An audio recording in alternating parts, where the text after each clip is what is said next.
Hi guys, how you all doing? Welcome back to St James's Park for those of you who were here tonight, and welcome to St James's Park for those of you who weren't, as Newcastle move up to 4th in the Premier League after making it 9 wins in a row across all competitions after yet another successful night here at St James's Park. And I have to say, worrying times for the other teams in the division, because I didn't think Newcastle were amazing tonight. They weren't great. They were full of energy, yes. They were 100 mile an hour. They won every 50-50 challenge, but they left the door open for Wolves at times. They probably could have been a bit better with the ball. It was a bit scrappy at times, but yet they walk away from here with a 3-0 home win. And for me, that is the sign of a good football team. One who doesn't play great, still gets the job done, and does so with gusto as well. I mean, 3-0, a great result for Newcastle tonight. This fixture, should I say, had all the signs of a banana skin over it, but I thought Newcastle did everything they needed to do and more. And up to 4th in the Premier League, and it feels as though things are only going to get better. I think the only thing that can maybe hold Newcastle back now would be a bit of complacency, but just listening to Eddie Howe in his press conference afterwards, it sounded like his mind was already on Saturday. He knows, Newcastle don't have the best record against Bournemouth, and early kick-off on Saturday, normally it's a bit of a sleepier atmosphere.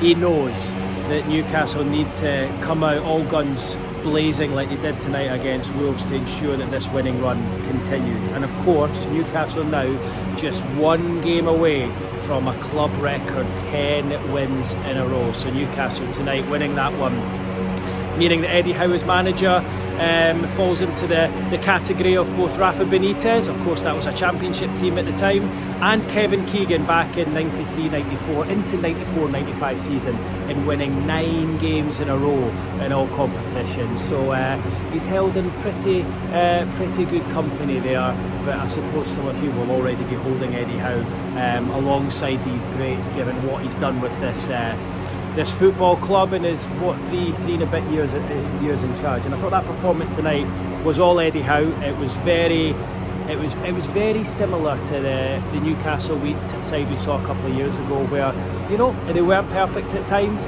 but they did everything to get the job done and more. Maybe rode their luck a little bit at times. He admitted that afterwards.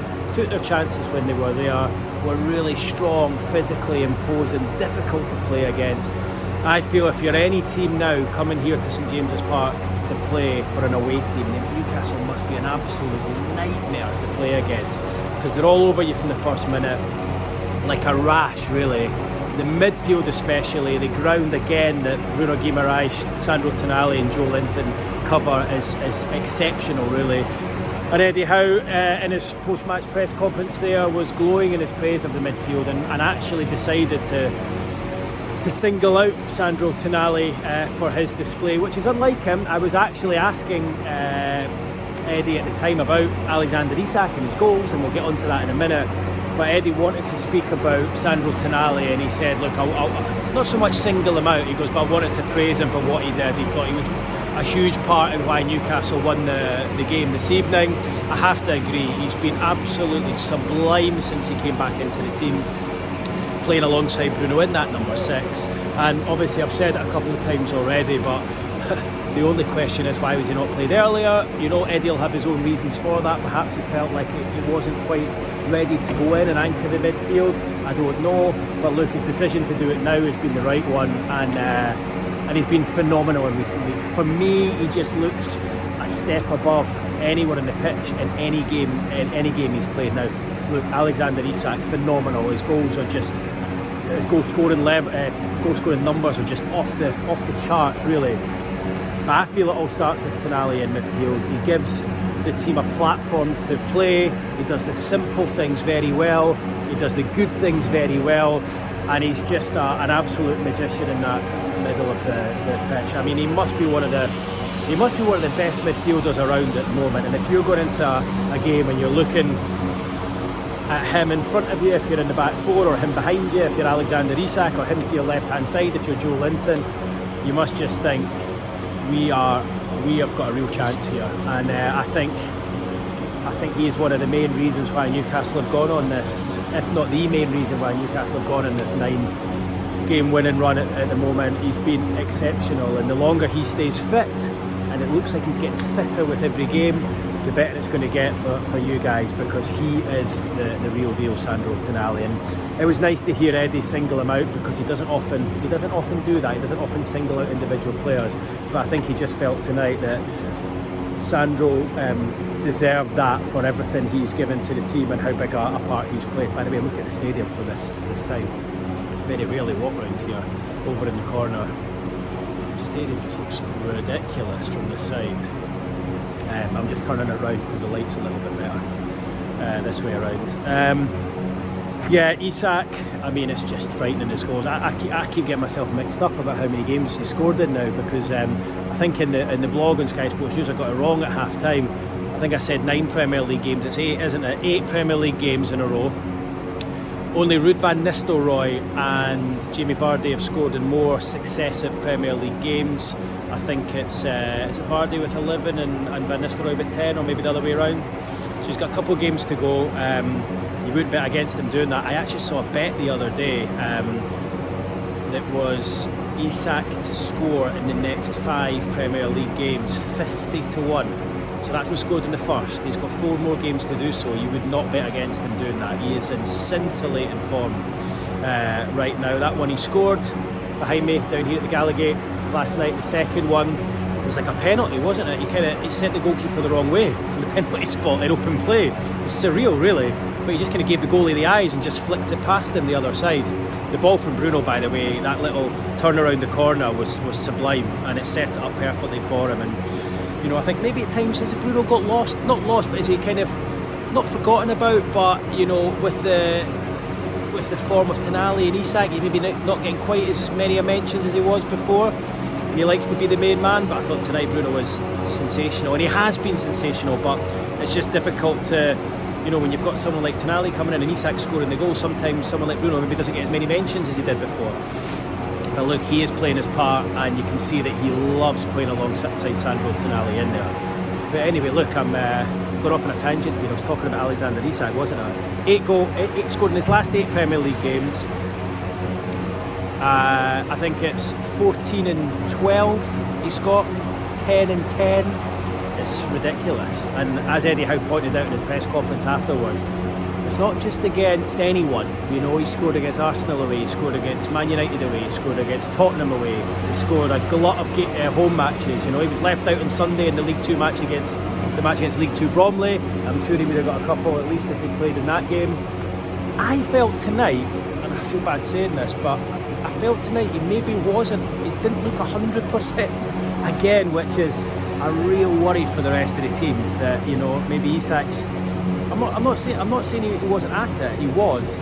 Maybe just didn't have that sharpness that we saw against Man United a couple of weeks ago, and then Arsenal. I don't know. I just felt a couple of times where you'd expect him to glide past opponents. He was kind of like he just maybe didn't have that 100% sharpness, but yet he's still gone and scored 2 goals. I don't know. Maybe he's still feeling things a little bit from that Arsenal game. I don't know. It'll be interesting to hear what Eddie Howe has to say about that at his press conference on Friday ahead of the Bournemouth game. But I think it was interesting to see that once Newcastle went 3 up, he basically brought off Isak and Gordon to save their legs, to ensure that they don't get injured. I mean, you look at the team now, there's no Callum Wilson at the moment, there's no Harvey Barnes, so there's no replacement for either of those two.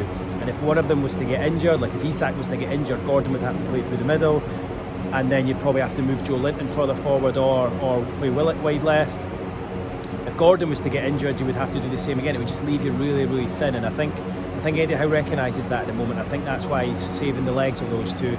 And tonight, Jacob Murphy, who's played a lot of football, and I thought it was really interesting that he brought all 3 of his front 3 off with about, 20 minutes to go, 15-20 minutes to go, and brought on Willock and Almiron and Ursula. I just thought it was quite interesting that he obviously sees them as crucial to keep them fit, because they maybe not got quite the numbers at the top end of the pitch. And it might be one less as well with the news today that Miguel Almiron is in talks with over a move back to Atlanta.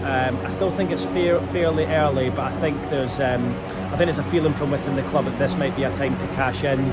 a fee round about £10 million is being discussed, which I think is good money for Newcastle for a 30-year-old who's got a year and a half left in his contract, and that money can then be reinvested in another player elsewhere. It feels to me with Almiron that, look, he's done a good job for the club, but I think Eddie's only using him in fits and starts when he needs him. I think it'd be really difficult for him to come back in and be a mainstay again. It feels as though he's maybe had his time. It's been a good 5 years for him at Tyneside. He's loved by the fans. It might not be a bad time for him to go now. Whether Newcastle can get replacement in time, I don't know. Eddie didn't want to talk about it afterwards, said that nothing's landed on his desk yet with regards to that, and the same with Lloyd Kelly. My information on Kelly is that Fenerbahce offered cash, and they also offered or proposed a loan deal. Neither of the two were acceptable for Newcastle. They were not big enough for Newcastle to bite, and they were far apart in their valuation. Newcastle would like to keep him because they believe he's a good option, but they understand he wants to play. I think he's been disappointed he hasn't played as much as he would have wanted, and obviously with Sven Botman being back and available, he's now the third choice left-sided centre-back, albeit yes, he can play left-back as well, but if Newcastle managed to keep Matt Targett available, you would suggest that Targett would probably be more likely to play left-back rather than Kelly. I thought he did well against Bromley on Sunday, so they would need to up their bid considerably, I'm told, from what they did. I think it was a small amount, I don't know exactly, but significantly less than 10 million. They would need to probably get beyond 10, maybe 15 for Newcastle to even consider selling a player who, yes, they bought for free, but they've invested a lot in him in terms of wages and signing on fee, etc, etc. So no news from Eddie on either of those two, but it feels like Almiron is probably coming towards the end of his time. I don't see both of them leaving. I see Kelly probably remaining this window. But yeah, look, great night for Newcastle. Felt a bit routine, the win. I think I spoke to a number of fans beforehand, all of them were saying 3-0, 3-0, fancy 3-0, finished 3-0. Yes, Newcastle could have conceded a couple, rode the luck a little bit. There was one handball, I think there was another one, brilliant save from Dubravka to keep out Strand Larsen. He's been great again, Dubravka doing really, really well. It's going to be difficult for Nick Pope to get back in the team, I have to say. Eddie's going to have a real decision on his hands there. But yeah, a standard routine 3-0 win. It wasn't, because Wolves had their chances. As I say, Newcastle were not at their best, but yet they've left St James's Park tonight again with a 3-0 win, which really is, for me, a message to all the other teams that Newcastle, not even at their best, are churning out results like that. So it's onwards and upwards to Saturday against Bournemouth, where Newcastle could make it 10 wins in a row, and by doing so break the club record, all-time record for a winning run, taking it to 10 games, and Eddie Howe and his players could set their own record, and you wouldn't bet against it. Difficult game against Bournemouth, not a good record against them. Eddie Howe knows that. 12 lunchtime kick-off, sleepy kick-off. This place needs to be rocking like it was tonight, and if it was, you would think those players would do it again. One more mention, I forgot, Anthony Gordon. He scored in his last 4 games, getting into some great positions again, took his goal well, and it feels like teams can double up on Isak and then Gordon's free, they can double up on Gordon and Isak's free. When both of them are in the form they're in right now, it's going to be really hard for teams to stop them. So onwards and upwards, on to Saturday, rest up, see you guys then. Thanks for watching, cheers.